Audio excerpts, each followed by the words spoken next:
حضرت عمر فاروق رضی اللہ تعالی عنہ نبی کریم صلی اللہ علیہ وسلم سے روایت کرتے ہیں، آپ صلی اللہ علیہ وسلم نے فرمایا، مجھے اس امت کے ہر منافق کا اندیشہ ہے، کیونکہ وہ بات حکمت کے ساتھ کرتا ہے جبکہ عملی طور پر ظلم کرتا ہے۔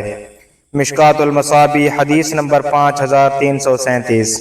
حضرت ام علا انصاریہ بیان کرتی ہیں، رسول اللہ صلی اللہ علیہ وسلم نے فرمایا، اللہ کی قسم میں نہیں جانتا، اللہ کی قسم میں نہیں جانتا، جبکہ میں اللہ کا رسول بھی ہوں، کہ میرے ساتھ اور تمہارے ساتھ کیا سلوک کیا جائے گا۔ مشکوٰۃ المصابیح حدیث نمبر 5340۔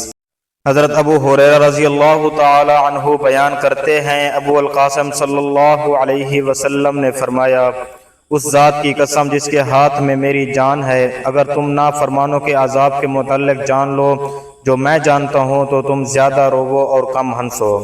مشکوٰۃ المصابیح حدیث نمبر 5339۔